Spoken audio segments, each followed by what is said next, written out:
Un himno que es un gusto realmente escuchar, es un gusto realmente cantar.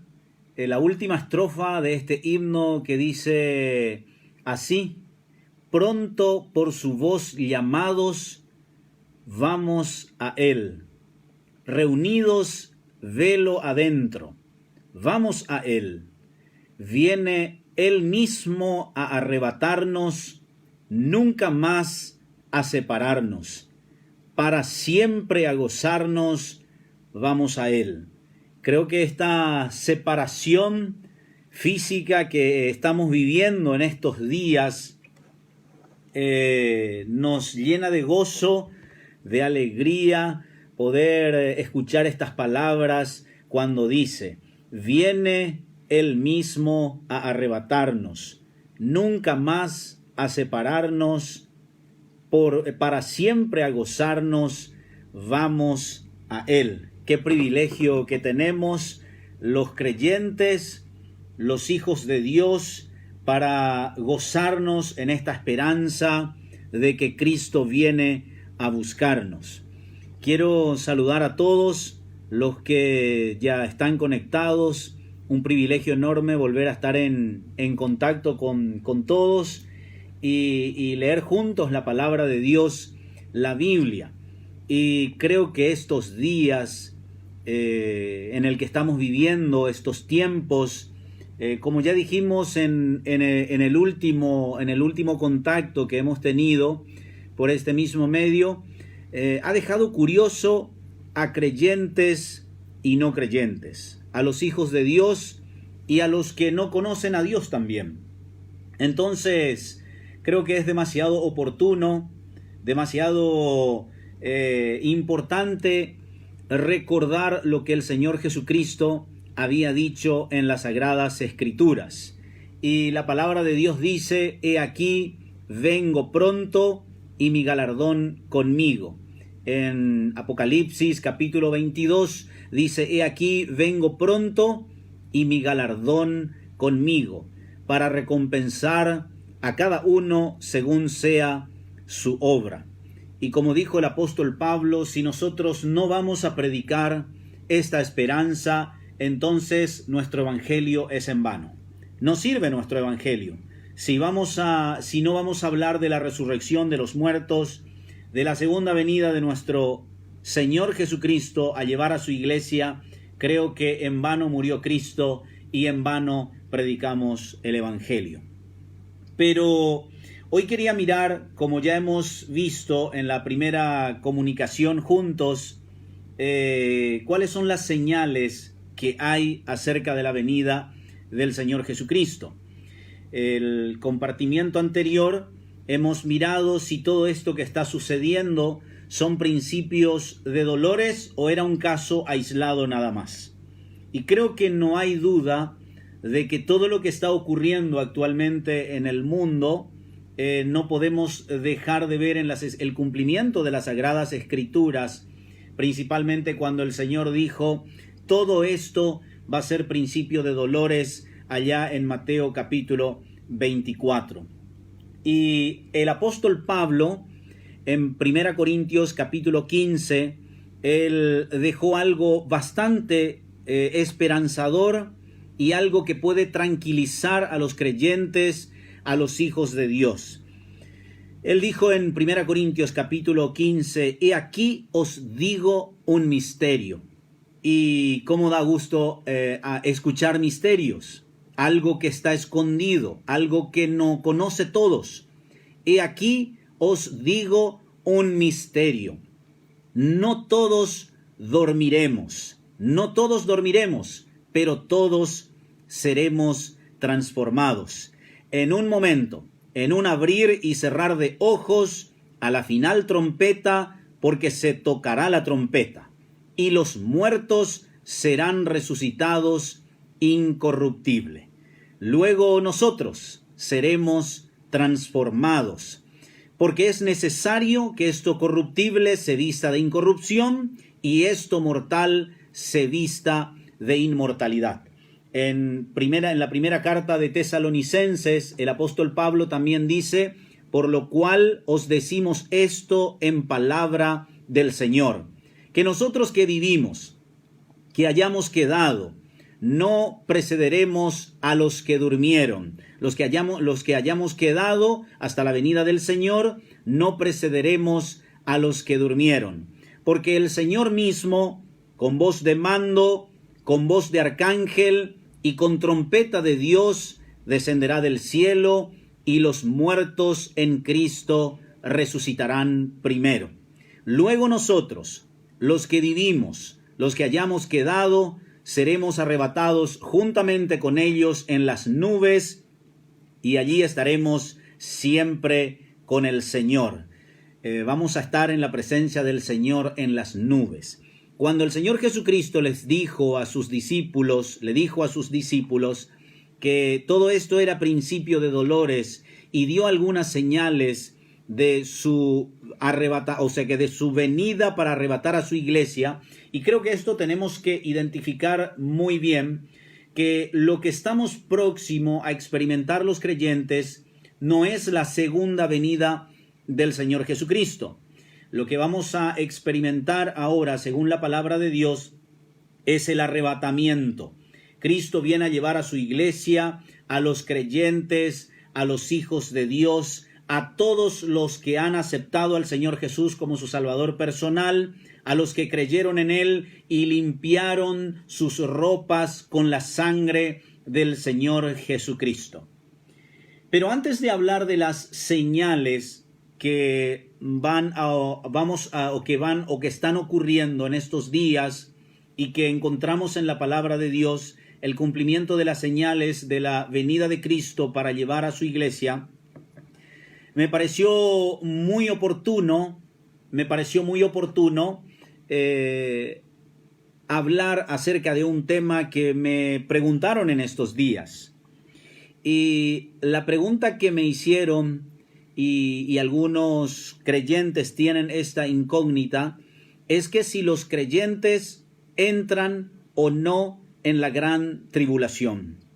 Si nosotros vamos a formar parte de la gran tribulación.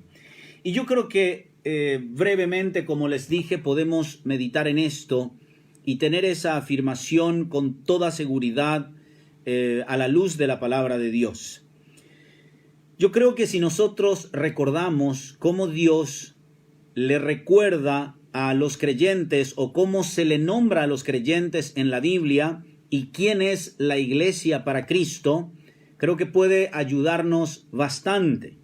¿Y qué va a ocurrir en las nubes mientras la gran tribulación ocurre aquí en la tierra? Pero antes quiero recordar cómo los creyentes son nombrados en la palabra de Dios. Primero dice que somos embajadores en nombre de Cristo. Que los creyentes son embajadores, ministros. Novia va a ser la esposa y la iglesia es el cuerpo de Cristo. Si meditamos en esto, es demasiado importante entender la función que cumplen estas formas de llamar a la iglesia, porque creo que esto puede revelarnos si de verdad los creyentes se quedan o no para la gran tribulación.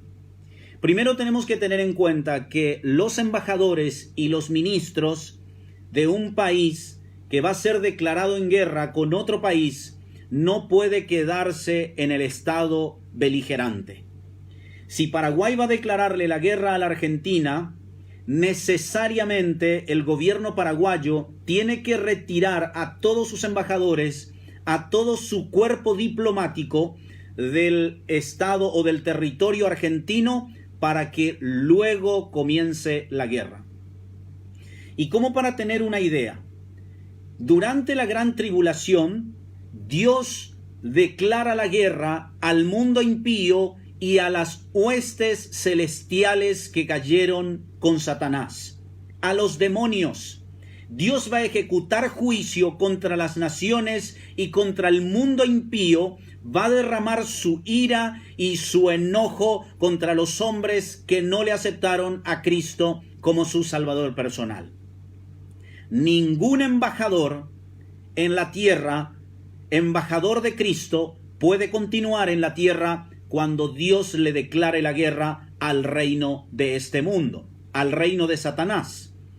Ahora mismo Satanás es el que tiene el control por una concesión divina, porque tenemos que reconocer y no desconocer esto, que Dios le dio este reino a Satanás y solo por la autoridad absoluta de Dios, Satanás está reinando este tiempo. Cuando Dios va a declarar la guerra, necesariamente tiene que retirar sus embajadores. No puede quedarse representantes diplomáticos en este lugar. De lo contrario, Dios estaría derramando también su ira contra sus propios embajadores. Otro detalle que tenemos que tener presente para saber si la iglesia queda o no durante la gran tribulación es que allá en los cielos se va a estar llevando a cabo las bodas del Cordero. Y aquí se va a estar llevando la gran tribulación. Un dato demasiado importante. La Biblia dice que la iglesia es el cuerpo de Cristo. ¿Y cómo es la iglesia del Señor? La Biblia dice que la iglesia de Cristo es una virgen pura que no tiene mancha ni arruga ni cosas semejantes. Es más, dice que Dios mismo la va a vestir con una ropa resplandeciente de lino puro, finísimo.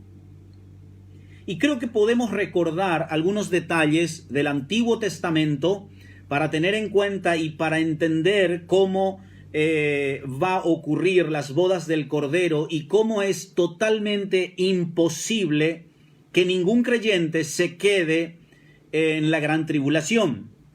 No podemos concebir ni de ninguna forma que la iglesia de Cristo va a ir mutilada en las bodas del Cordero. No podemos imaginarnos siquiera que la novia de Cristo va a irse sin una mano, o sin un ojo, o sin un pie. Y para entender esto tenemos que recordar que la iglesia del Señor es el cuerpo de Cristo.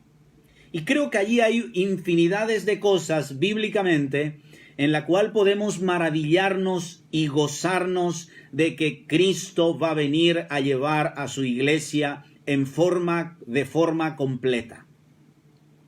Primero, que en el Antiguo Testamento, si alguien iba a ofrecer en holocausto, en ofrenda al Señor un animal, este animal tenía que ser sin defecto, no tenía que ser mutilado, no tenía que ser ciego, sino tenía que ser perfecto.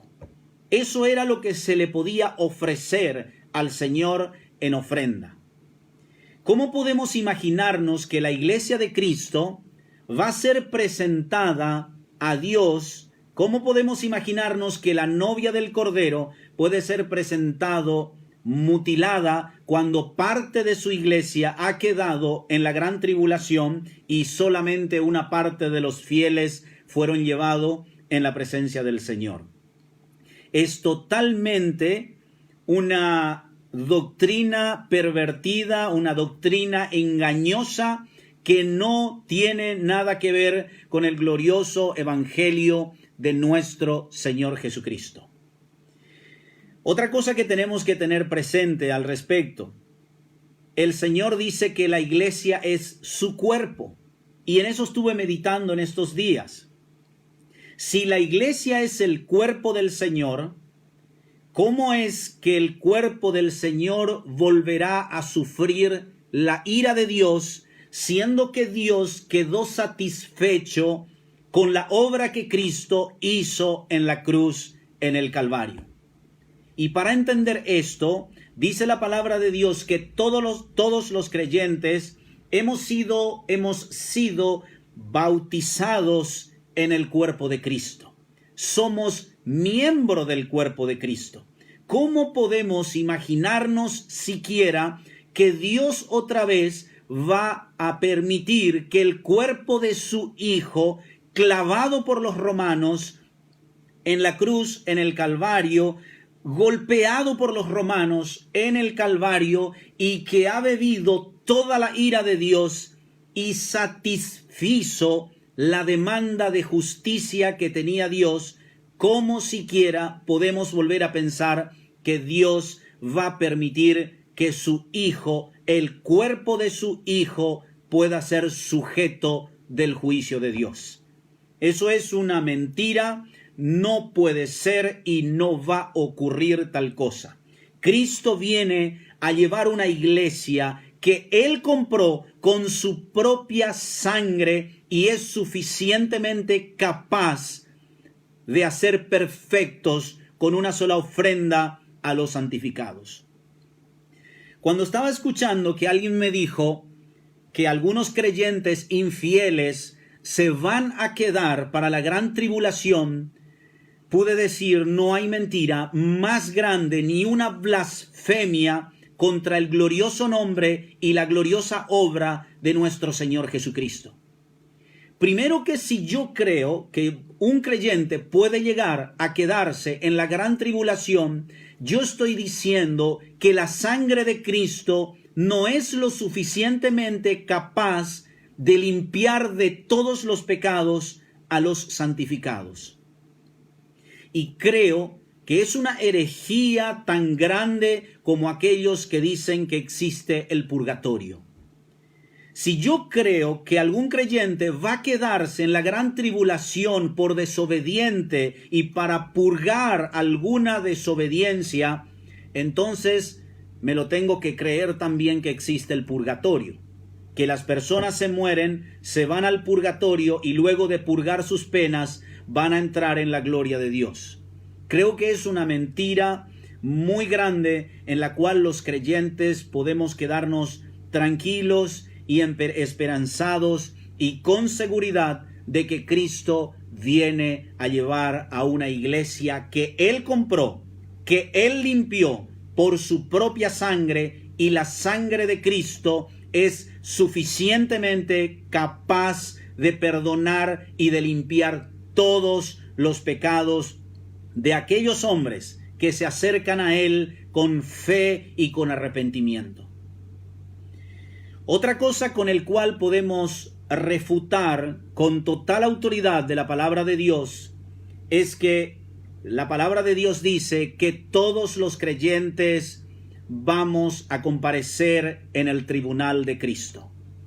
Si todos los creyentes han de comparecer ante el tribunal de Cristo, entonces estamos hablando que hay creyentes que van a tener 2 o 3 juicios en la eternidad. Y otro dato antes de entrar en el tema del tribunal de Cristo, creo que es muy importante que el apóstol Pablo en las 2 partes, cuando habló de la resurrección, él dijo, por ejemplo, en Primera Tesalonicenses, que el Señor mismo con voz de mando, con voz de arcángel y con trompeta de Dios descenderá del cielo, y los muertos en Cristo resucitarán primero. En la palabra de Dios yo he encontrado solamente 2 resurrecciones. No encuentro una tercera resurrección o una cuarta resurrección. Si yo voy a creer que ciertos creyentes han de quedarse para participar de la gran tribulación, entonces tengo que creer también que en la primera resurrección van a resucitar los creyentes fieles. Y habrá una segunda resurrección y probablemente una tercera resurrección. Pero la palabra de Dios asegura que son bienaventurados los que tienen parte en la primera resurrección. Porque luego hay una segunda resurrección, que es la resurrección de los muertos que murieron sin conocer a Cristo como su Salvador personal, y ellos se irán en el juicio eterno en el gran trono blanco. Pero los creyentes, los hijos de Dios, dice que todos compareceremos ante el tribunal de Cristo. ¿Qué significa eso? Que el creyente no necesita de otro juicio. Primero, porque Cristo le compró con su sangre y es suficientemente capaz de hacerle perfecto con una sola ofrenda. Y el creyente está en Cristo y lejos de la ira de Dios. Y en el tribunal de Cristo, los creyentes tampoco van a ser juzgados. En el tribunal de Cristo, los creyentes van a recibir coronas y sus premios, o coronas. Vamos a quedarnos solamente llamándole como la Biblia dice. El creyente va a recibir las coronas de acuerdo a cómo él ha obrado en esta tierra. Y creo que haciendo énfasis en esto, podemos recordar que este tribunal que habla la Biblia tiene relación con los jurados que existen en las Olimpiadas. En las Olimpiadas, los atletas vencedores suben al podio y reciben la corona. Pero los que no lograron llegar a la meta no tienen ningún castigo. Simplemente no reciben el premio, no ganan el premio. Así va a ser en el tribunal de Cristo. Por eso, como dice el apóstol Pablo, es necesario que todos los creyentes comparezcamos ante el tribunal de Cristo. No hay dos juicios para los creyentes y para los hijos de Dios. Pero ¿qué dice la palabra de Dios en el Antiguo Testamento acerca del arrebatamiento de la iglesia? ¿Será que hay referencias? ¿Será que podemos tomar alguna referencia del Antiguo Testamento para decir si el arrebatamiento va a ocurrir y ningún creyente va a quedar en la gran tribulación? Qué glorioso es mirar la palabra de Dios y encontrar todas estas respuestas que nosotros podamos llegar a tener. Cuando estaba meditando en esto, he mirado acerca de la vida de Enoc. ¿Y qué tiene que ver Enoc en el arrebatamiento? Enoc es figura de la iglesia y no es algo alejado porque hay algo perfectamente diseñado por Dios. Enoc fue el bisabuelo de Noé. Y atendiendo a la edad de que ellos vivían en ese tiempo, Enoc podía haber alcanzado el diluvio. Pero como figura de la iglesia y como figura del arrebatamiento, antes de que Dios ejecute juicio contra ese mundo pervertido, contra los hombres pervertidos de esa época, Dios arrebató a Noé y le llevó en su misma presencia. Dios le llevó a Enoc para que no sea partícipe del juicio de Dios aquí en la tierra. Y eso mismo podemos mirar también cuando Noé tuvo que entrar primero en el arca y Dios cerró la puerta y recién allí el juicio fue ejecutado contra el mundo de ese tiempo. Hay otro ejemplo en la palabra de Dios y sí tenemos. Allí tenemos el caso de Lot. Y creo que es uno de los ejemplos en el que más podemos maravillarnos, en el que más podemos gozarnos y en el que podemos reafirmar con toda certeza de que ningún creyente va a participar de la gran tribulación, que es el tiempo del juicio de Dios contra las naciones. Y creo que mirándole a Lot es un ejemplo maravilloso. Cuando hablamos de Lot, podemos mirarle primero a Abraham intercediendo ante Dios por Sodoma y Gomorra. Cuando Abraham le decía, Señor, si hay tantos justos, ¿ejecutarías juicio contra estas naciones? ¿Contra este pueblo? El Señor le dijo, si hay esa cantidad de justos, yo no lo haría. Creo que si mal no recuerdo, Abraham llegó hasta 5, puedo equivocarme, no estoy seguro. No recuerdo si fue exactamente 10 o 5 que el Señor le dijo, y si hay 5, que Abraham le dijo al Señor, y si hay 5 justos, ¿destruirías? A lo que el Señor le dijo, si hay 5 justos, yo no destruiría por amor a esos 5. Pero el Señor le demostró a Abraham y nos demostró también a nosotros que ni siquiera habiendo un solo justo, Él va a ejecutar juicio contra una nación. Y allí le tenemos al carnal Lot, a un creyente mundano, a un creyente carnal llamado Lot. Lot era un creyente carnal, un creyente mundano, un creyente que dio gusto a los placeres de esta vida, y allí estaba en Sodoma y Gomorra como uno de los grandes de ese lugar. Lot ni siquiera pudo ganar a sus yernos, no pudo ganar a su esposa para Dios, y ni siquiera a su descendencia, porque ni siquiera sus hijas fueron salvas, porque todos ellos fueron destruidos. Y hasta el día de hoy, la descendencia de Lot está totalmente perdida. Pero ¿qué ocurrió con Lot antes del juicio de Dios contra Sodoma y Gomorra? Qué glorioso es mirar esto.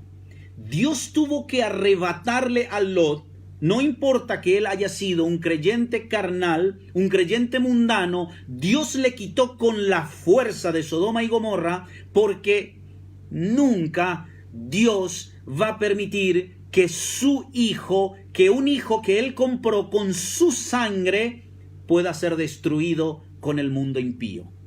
La ira de Dios no es para ningún creyente, para ningún hijo de Dios. En 1 Tesalonicenses capítulo 5 versículo 9 dice lo siguiente: porque no nos ha puesto Dios para ira, sino para alcanzar salvación por medio de nuestro Señor Jesucristo. Que la gloria de verdad en todo esto sea para el Señor, y qué precioso, qué glorioso es meditar en esto y encontrar estas verdades en la palabra de Dios. Pero antes de continuar con este tema, o en algún otro momento quizás vamos a ahondar un poquito más el tema de que el creyente no va a quedar en la gran tribulación, me gustaría mirar con ustedes acerca de las señales que nos dejaron en la palabra de Dios para estar atento acerca de la venida del Señor Jesucristo. Las señales que van a preceder a la venida de Cristo a llevar a su iglesia. En Daniel capítulo 12, el versículo 4, dice así: pero tú, Daniel, cierra las palabras y sella el libro hasta el tiempo del fin. Muchos correrán de aquí para allá y la ciencia aumentará. Hace 2500 años aproximadamente, Daniel escribió esta profecía y Dios le reveló a Daniel diciéndole: Daniel, cierra las palabras y sella el libro hasta el tiempo del fin. Porque en el fin, Daniel, muchos correrán de aquí para allá y la ciencia aumentará. Creo que ninguno de nosotros, creyentes y no creyentes, conocedores y no conocedores de la Biblia, puede darse cuenta que de un tiempo para acá el hombre está corriendo de aquí para allá, haciendo negocios tan rápidos de un lugar a otro. No podemos desconocer ni dejar de ver que por miles de años, por siglos y siglos, el hombre no ha podido trasladarse más rápido que el caballo o más rápido que un camello. El hombre por siglos y siglos, por años, solo se trasladaba encima de caballos o utilizando algún animal, y lo más rápido que podía ir era sobre un caballo.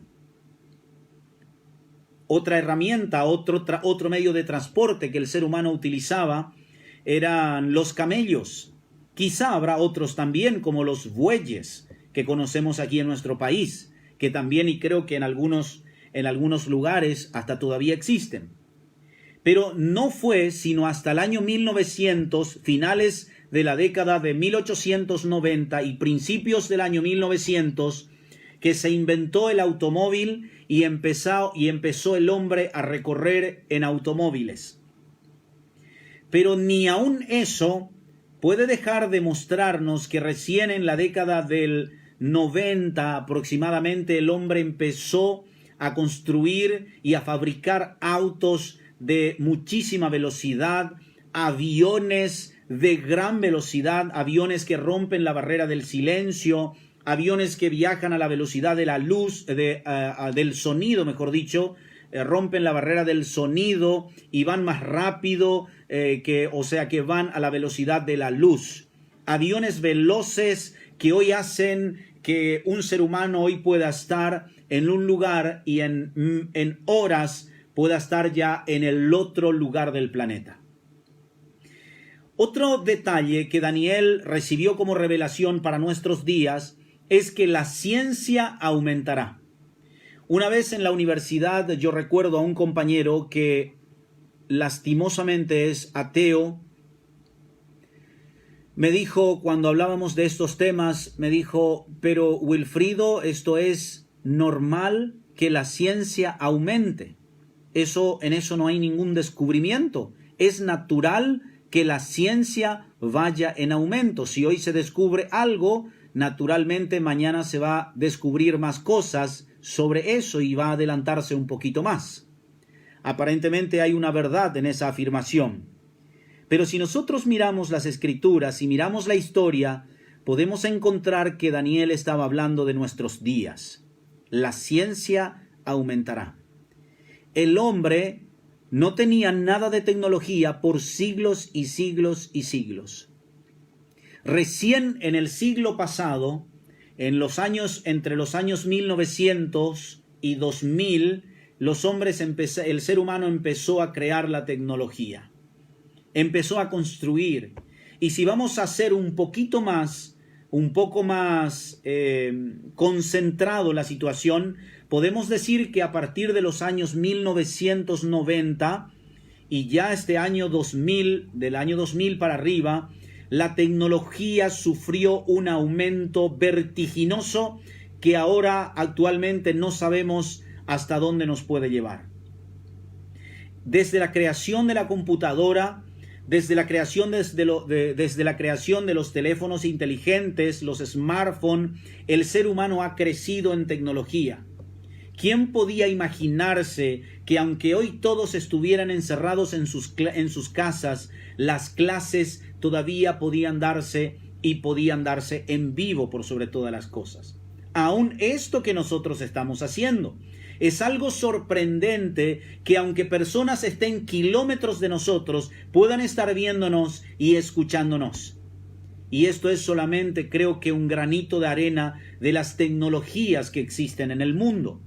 La ciencia ha aumentado vertiginosamente, que es una de las señales que encontramos en la Biblia, en la palabra de Dios, que son las señales del tiempo del fin. En Mateo 24 hemos visto ya la semana pasada acerca de las señales que el Señor dio a los apóstoles, y creo que es para nosotros también. Hablando de guerras y rumores de guerras, de pestes, de hambres y terremotos en diferentes lugares.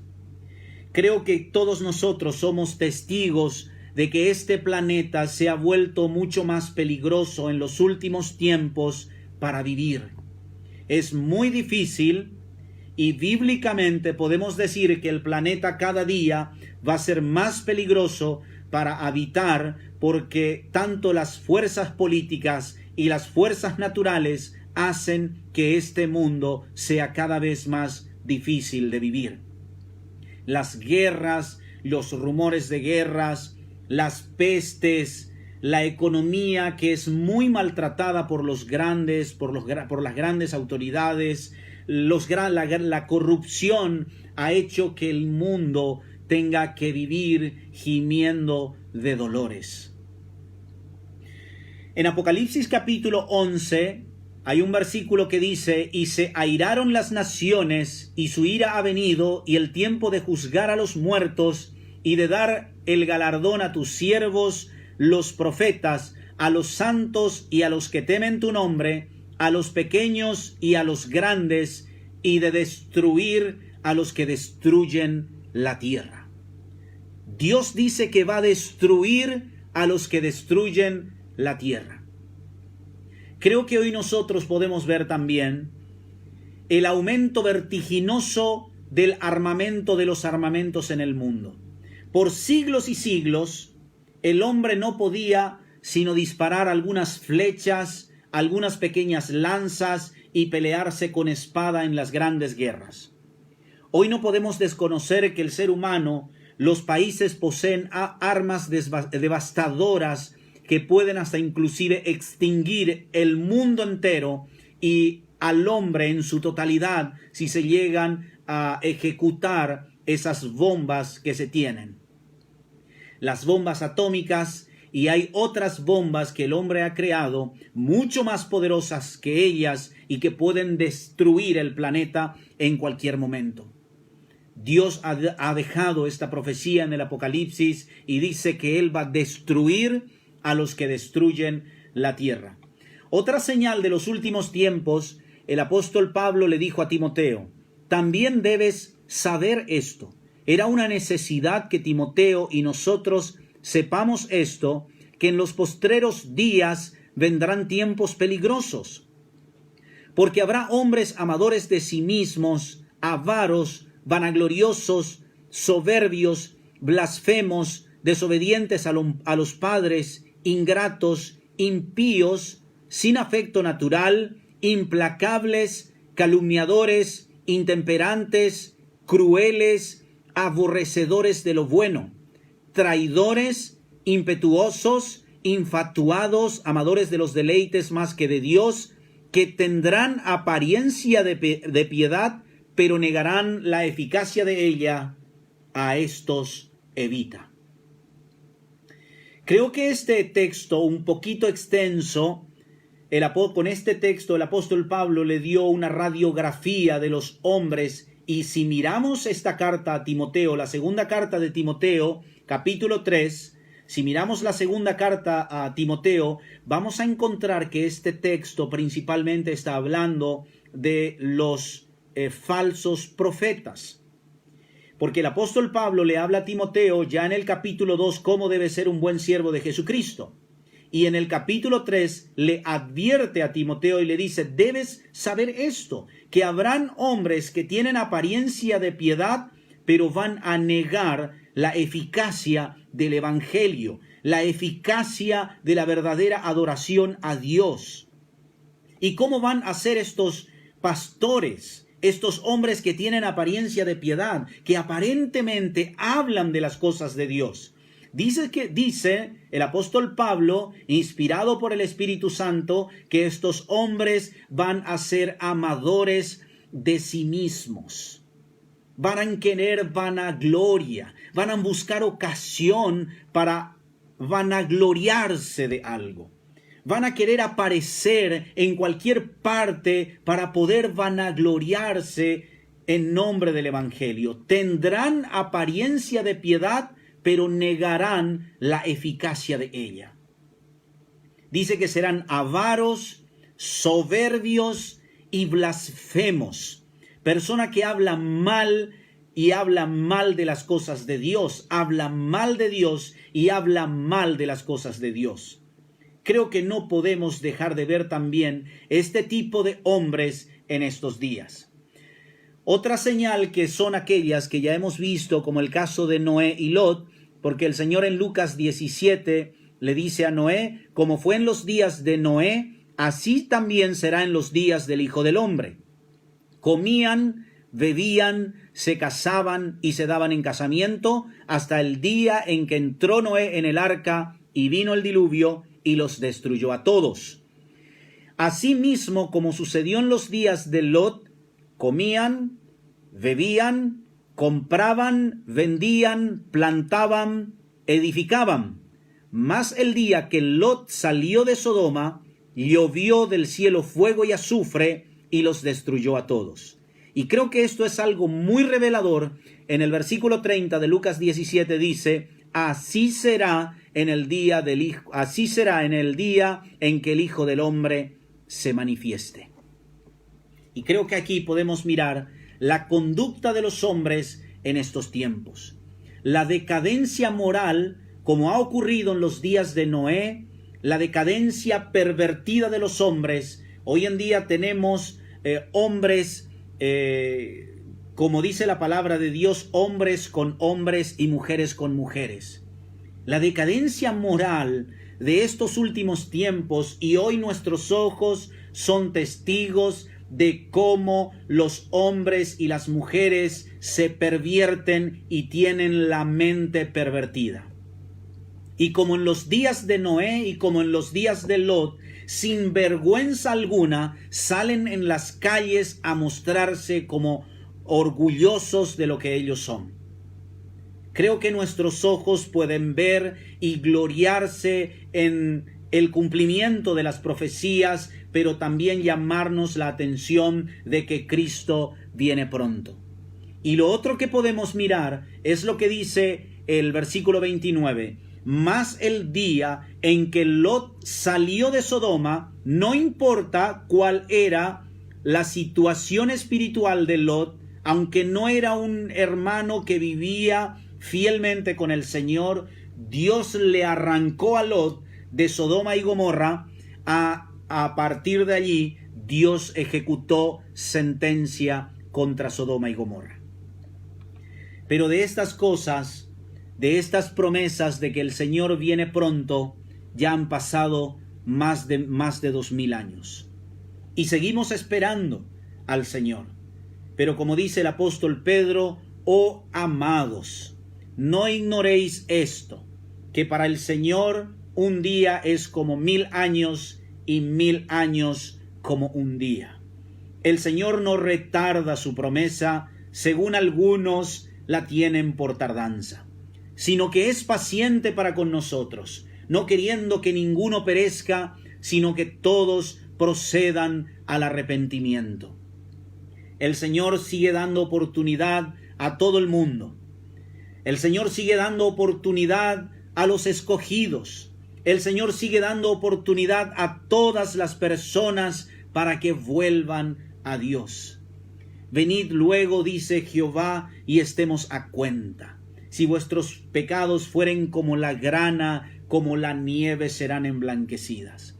La sangre de Jesucristo, su Hijo, es suficientemente capaz y es eficiente y es eficaz para limpiarnos de todos nuestros pecados y presentarnos a Dios como su iglesia sin mancha ni arruga. Y así lo será. Dios va a presentar a una iglesia virgen, pura, que no tuviese mancha ni arruga.